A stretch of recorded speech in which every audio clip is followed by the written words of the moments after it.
શુક્રાચાર્યનું આગમન થયું. સંજીવની વિદ્યાનો પ્રયોગ કરીને બધા અસુરોને જીવિત કર્યા. એમાં જે બલિ જે મૃત્યુ પામ્યો હતો એને સજીવન કર્યો. અને બલિ પાસે 100 અશ્વમેઘ યજ્ઞ કરવાનો સંકલ્પ કરાયો. અને આપણું ભાગવત કહે છે 99 પૂરા થઈ ગયા છે. અંતિમ એક જ યજ્ઞ એ પૂર્ણ થવાની તૈયારી. આ બાજુ બ્રહ્માથી ઇન્દ્રાથી દેવતાઓ વિસ્મય પામ્યા. એ વિચાર કરે છે તો આ યજ્ઞ પૂર્ણ થઈ જશે તો આ રાજા બની જશે સ્વર્ગનો. એ યજ્ઞ પૂર્ણ ન થાય એના માટે આપણે ભગવાન શ્રીહરિને પ્રાર્થના કરીએ. ભગવાન શ્રીહરિને પ્રાર્થના કરી કે પ્રભુ આપ કુછ કરો. અને એ સમયે આપણો ભાગવત કહે છે અદિતિને ગર્ભ રહ્યો છે. અને ભગવાન નારાયણની ચેતનાએ અદિતિના ગર્ભમાં પ્રવેશ કર્યો. સમય આગળ વધી રહ્યો છે. 9 માસ પૂર્ણ થવાની તૈયારી. આકાશ માર્ગે શુભ યોગ, શુભ નક્ષત્ર, શુભ કરણ, શુભ તિથિ, શુભ વાર એ બધું બરાબર અનુકૂળ હતું. અને બરાબર એ સમયે કશ્યપ અને અદિતિને ત્યાં સાક્ષાત ભગવાન નારાયણ અંશ ભગવાન વામનનું પ્રાગટ્ય થયું છે. વામન ભગવાન કી જય. વિષ્ણુ વિષ્ણુ વામન બની આવ્યા રે લો. વિષ્ણુ વામન બની આવ્યા. રૂપાબેન પધારો. જય હો. રાધે એકતાલ. હવે આમ દેહાય નહીં બાપ, કારણ કે રામ મંદિર બની ગયું છે અને હમણાં થોડી વારમાં વામન ભગવાન આવી ગયા છે. અને હવે આપણો બાપ રામ પણ આવવાના છે સાહેબ. બોલીએ વામન ભગવાન કી. હે વિષ્ણુ વામન બની આવ્યા રે લો. હે વિષ્ણુ વામન બની આવ્યા રે લો. વાલા વિષ્ણુ વામન બની આવ્યા રે લો. વિષ્ણુ વામન બની આવ્યા. આજે જે મટાડવા બીજો ઇન્દ્ર મારા વાલા. હે મટાડવા બીજો ઇન્દ્ર મારા વાલા. વિષ્ણુ વામન બની આવ્યા રે લો. વિષ્ણુ હે વાલા વિષ્ણુ વામન બની આવ્યા રે લો.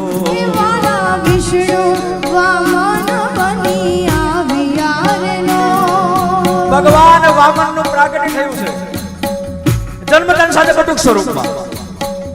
કારણ કે હવે સમય નથી લાડ લડાવવા માટેનો. જબ ક્રમ પ્રમાણે જે બાળક મોટું થાય તો અહીંયા કેટલા યજ્ઞ પૂરા થઈ જાય. જન્મદાન બટુક સ્વરૂપમાં. આમાં તો લખ્યું છે કે ભગવાન વામન આવ્યા ત્યારે બધા દેવી દેવતાઓએ સેવા આપી છે. બધા દેવી દેવતાઓએ સેવા આપી છે. હા. ચંદ્રમાં પ્રગટ થયા છે. ચંદ્રમાએ દંડ આપ્યો છે. માં ધરતી દેવી પ્રગટ વિના માં ધરતી દેવીએ એ આસન પ્રદાન કર્યું છે. આસન ધરતી દેવી આપ્યું છે.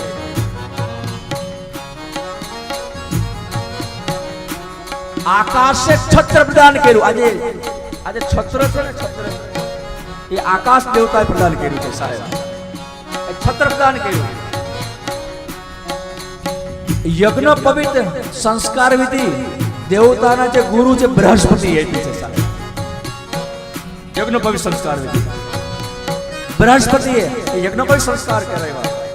કશ્યપ ઋષિને જાત કર્મ સંસ્કાર કરાવ્યા છે. જે લંગોટ પહેરી છે એ લંગોટ અદિતિ આપી છે. માં અદિતિ એમને લંગોટી આપી છે. આ ભગવાન વામન ધ્યાન દેના.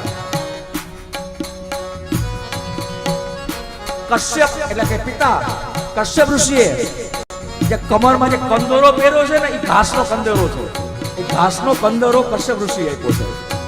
હા. સપ્ત ઋષિએ દર્ભ આપ્યો છે. બ્રહ્માજીએ આ જે કમંડલ જે છે આમ કમંડલ અધર કરો તો હા આ કમંડલ આ બ્રહ્માજી અર્પણ કર્યું છે. ધ્યાન દેના. અને જે માળા છે દેખો માળા છે. માળા આ માળા કોને આપી છે ખબર છે? સાક્ષાત માં સરસ્વતી. આ માળા અર્પણ કરી છે. માળા પ્રદાન કરી છે. હાથમાં જે ભિક્ષા પાત્ર છે ભિક્ષા માંગવા માટે જશે ને ક્યાં જશે? બલિના દ્વારે. અને આ ભિક્ષા પાત્ર કુબેરે આપ્યું છે, ધ્યાન દેના. અને પછી અંતમાં બૃહસ્પતિએ યજ્ઞોપવિત સંસ્કાર વિધિ કરી અને બ્રહ્મચારીના જે ધર્મ છે એ ધર્મ સમજાવ્યા છે. આ બધું સંપન્ન થઈ ગયું. અને પછી ભગવાન વામન એક હાથમાં કમંડલ લેકમાં છત્ર લઈને આમ આગળ વધવાની કોશિશ કરી, જવાની કોશિશ કરી. ત્યાં અદિતિ બોલી ઉઠા કે જાઓ છો ક્યાં? તો લાડ લડાવવાના બાકી છે. એટલે ભગવાન વામને કીધું માતાજી બધું બરાબર છે, તો લાડ લડાવવામાં રહેવો તો બોલો ઇન્દ્ર બની જાય. એટલે અત્યારે સમય નથી, પણ જાઓ છો ક્યાં? એ જે પ્રશ્ન કર્યો ત્યારે ભગવાન વામન કહે છે, શું કહે છે? શું બોલ્યા? ભૃગુ કચ્છમાં હું જાવ છું રે લોર, ભૃગુ કચ્છમાં હું જાઉં છું હે વાલા, ભૃગુ કચ્છમાં હું જાવ છું રે લોર, હે વાલા ભૃગુ કચ્છમાં હું જાઉં અને છું. હે હળવા બલીનું અભિમાન મારા વાલા, હે હળવા બલીનું અભિમાન મારા વાલા, હળવા બલીનું અભિમાન મારા વાલા, હે હળવા બલીનું અભિમાન મારા વાલા. વિષ્ણુ વામન બની આવ્યા, હે વિષ્ણુ વામન બની આવ્યા લો. ભૃગુ કુચનો માર્ગ પકડી લીધો છે ભગવાન વામને. આ ભૃગુ કુચ એટલે તમને ખબર છે આપણું ભરૂચ, આપણું જે ભરૂચ છે ને એટલે એ સમયનું ભૃગુ કુચ. દેશ કાળ સમય જેમ પરિવર્તિત થઈ જાય, શબ્દની વ્યાખ્યા બદલી જતી હોય, શબ્દની જગ્યા બદલી જાય. એટલે ભરૂચ તરફ આ ભગવાન વામને પ્રયાણ કર્યું છે. અને બલિના દ્વારે આવીને ભગવાન ઉભા, સિપાહી રાજે સ્વાગત કર્યું, પધારો પધારો બ્રહ્મદેવ, અમે તમારી શું સેવા કરી શકીએ? એટલે ભગવાન વામને કહ્યું કે તમારે સેવા જ કરવી છે, પણ હવે તમે શું મને આપી શકશો? આપ કહો. વસ્ત્ર દાન કર્યું, રજત દાન કર્યું, સુવર્ણ દાન કર્યું, આપ કહો. એ બહુ કીધું ત્યારે ભગવાન વામને કીધું આમાંનું મારે કાંઈ જોતું નથી. तो अगर देना ही है तो एक काम करो, अपने स्वामी का दर्शन करा दो. सिपाहीओ दौड़ा, आ बाजू यज्ञ चालतो तो त्यां आ बाजू शुक्राचार्य यज्ञ करावे छे. आ तो यज्ञ कोण आहुति न करे. ओम ब्रह्माय स्वाहा, ओम विष्णवे स्वाहा, ओम इंद्राय स्वाहा. आज यज्ञ चालू છે. ત્યાં સિપાહી રાજ આવીને બોલ્યા કે પ્રભુ એક ભૂદેવ દરવાજે આવીને ઊભા છે. બલિરાજે કીધું કે સંતોષ કરો, દક્ષિણા આપો, દાન આપો. સિપાહી રાજે કીધું બધું કરી ચૂક્યા છે, તો એને પૂછો એને શું જોઈએ છે. એ પૂછી લીધું તો શું કહ્યું?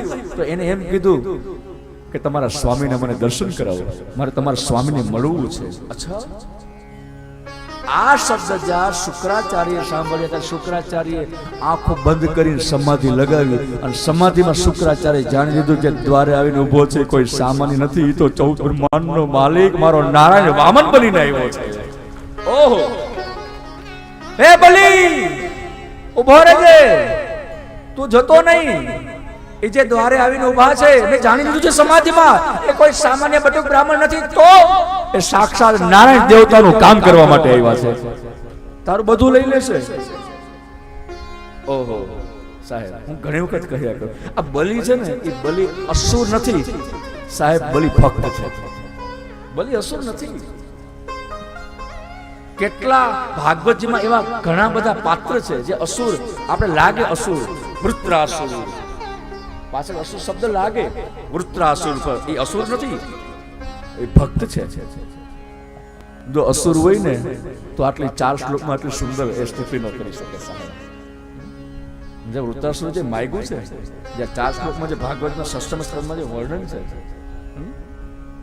અહમ હરે તેવ પાદેક મૂલો દાસાનો દાસો ભવિદાસની ભૂજ મનસ્પર સ્મરેતા સુપતર ગુણાસ્તે ગુણિક વાક કર્મ કરોતુ કાય ન નાક પૃષ્ઠમ ન પારમેશયમ મારે કાંઈ ન જોઈએ ન સાર્વભૌમમ ન રસાધિપત્યમ ન યોગ સિદ્ધિ પુનર્જન્મ સમજ સત્વ વિરહ કાંક્ષ આ કોઈ ભક્ત જ માગી શકે, આ કોઈ અસુર ન માગી શકે. બલિ ભક્ત છે. બલિ એમ વિચાર કર્યો કે જો એમ કયો છો કે 14 બ્રહ્માંડનો માલિક નારાયણ જો દ્વારે આવીને ઊભો છે તો ગુરુદેવ મને રોકો નહીં, આ તો અવસર આવ્યો છે. જો 14 બ્રહ્માંડનો માલિક હશે તો આજે સમાજ પણ વિચાર કરશે કે એક વખત બલિના દ્વારે 14 બ્રહ્માંડના માલિકને પણ લાંબો હાથ કરવો પડ્યો હતો, એમાં પણ મારો વિજય છે. અને જો સાધારણ બટુક બ્રાહ્મણ હશે તો જે માગશે એમાં મારું કઈ જવાનું નથી, મને જવા દો, અવસર છે. બલિ ઉભા થયા, દોટ મૂકીને દ્વારે આવે છે. પણ જે દ્વારે આવી અને આમ દ્રષ્ટિ કરીને જોયું પણ ત્યાં તો ઓહો, જાણે એક નહીં બે નહીં પણ કરોડો સૂર્યનો પ્રાદુર્ભાવ આ ધરાતલ પર થયો ન હોય. કરોડો સૂર્ય સમાન તેજ આજ ભગવાન વામન શ્રીમુખ માં દર્શન કર્યા છે. અને પછી કારણ કે અમુક લોકો એવા જ હોય પછી એમાં જાજા પ્રશ્ન કરવાની જરૂર ન પડે, એના મુખના દર્શન કરો તો સત્ય સમજાઈ જાય સાહેબ. હે ખબર પડી ગઈ એને એ કોણ હે. અને પછી તો ભગવાન વામન સન્મુખ માગવાનું કહ્યું, આપ માગો ભૂદેવ, તમે બલિના દરવાજે ઉભા છો, માગો. શું જોઈએ છે, શું આપો? બહુ કીધું ત્યારે ભગવાન વામનને કેવું પડ્યું, મહારાજ તમારે જો આપવું જ હોય તો એક કામ કરો, ત્રિપાદ ભૂમિ, 3 ડગલા મને ભૂમિ આપો. એ 3 ડગલા ભૂમિ એ શબ્દ જ્યારે બલિના કાને પડ્યા ત્યારે બલિ મહારાજ બોલી ઉઠ્યા કે ભૂદેવ માગી માગીને હું માગ્યું, તમને ખબર નથી તમે કોના દરવાજે ઉભા છો? આ 3 ડગલા ભૂમિ માગી. હું ચક્રવર્તી સમ્રાટ છું, બલિ છું, આ ધરતીનો રાજા છું. તમે કહેતા હો તો હું તમને ઘણા બધા વીઘા તમારા નામે કરી દઉં. હે આ તમે 3 ડગલા ભૂમિ માગ્યા, તમારું શું થાય? ભગવાન મનોમન વિચાર કરે તો આટલું તો આપીને જો આમાંય વધવાનું છે, આટલો તો સંકલ્પ કરે. અને પછી મહારાજ બલિ આપવા માટે તૈયાર થયા. ભગવાન વામને કીધું એમને સંકલ્પ કરો. એ સંકલ્પ કરવાનું કહ્યું એટલે કહ્યું જલની જારી લઈ આવો. એ જલની જારી મંગાવીને હાથમાં આમ જ્યાં જલ લેવા જાય તો જલ પડે નહીં. હવે જલ પડે તો સંકલ્પ થાય ને. ભગવાન વામન સમજી ગયા નક્કી ગુરુદેવ વચ્ચે આવીને ઉભા રહી ગયા લાગે છે. કારણ કે શુક્રાચાર્ય જીવડાનું રૂપ લઈને નાળચામાં આવીને બેહી ગયા કે બલિ સંકલ્પ જલ હાથમાં પડે તો સંકલ્પ કરશે, સંકલ્પ થવા નથી દેવો. ભગવાન વામન સમજી ગયા. બલિને કહ્યું બલિ એક કામ કર, કચરો આવી ગયો લાગે છે, કચરો થોડીક દર્ભ લઈ લો, દર્ભની સળી થોડીક આમ નાળચામાં થોડીક આમ ભરાવો તો કચરો નીકળી જાય. હવે આ તો યજ્ઞની ભૂમિ, આ કે દર્ભ કે શોધવાની જરૂર તો છે ને. એટલે આમ દર્ભ લઈને આમ નાળચામાં જરાક આમ, પણ ત્યાં તો ગુરુદેવ ત્રાહિમામ ત્રાહિમામ ત્રાહિમામ કરતા બહાર નીકળ્યા. ડાબી આંખ ફૂટી ગઈ શુક્રાચાર્ય. ભગવાન વામને કહ્યું હતું ગુરુદેવ ये भेद दृष्टि का परिणाम है, देखो તમે ભેદ કર્યો તો ને દેવતા ને દાનવોમાં. ગુરુદેવ ડાબા હાથમાં ગુલાબનું ફૂલ હોય કે જમણા હાથમાં હોય સગદમાં શું ફેર મળે? તમારા માટે તો દેવતા હોય ને દાનવો હોય, પણ તમે ભેદ કર્યો તો. આ ભેદ દૃષ્ટિનું પરિણામ છે, એટલે તમારી ડાબી આંખ ફૂટી છે. એટલે આ કથા સંકેત આપે છે જીવન મળ્યું છે ક્યારે ભેદ ન કરવો સાહેબ. કોઈ પણ વ્યક્તિમાં, કોઈ પણ જ્ઞાતિ કે કોઈ પણ જાતિમાં ક્યારે ભેદ ન કરવો સાહેબ. પરિવારમાં પણ ક્યારે ભેદ ન કરવો, સંતાનોમાં પણ ક્યારે ભેદ ન કરવો. આપણા માટે ભાઈના દીકરા હોય તો એ, આપણા દીકરા હોય તો એ સાહેબ. આ શીખવા મળે છે કથામાંથી.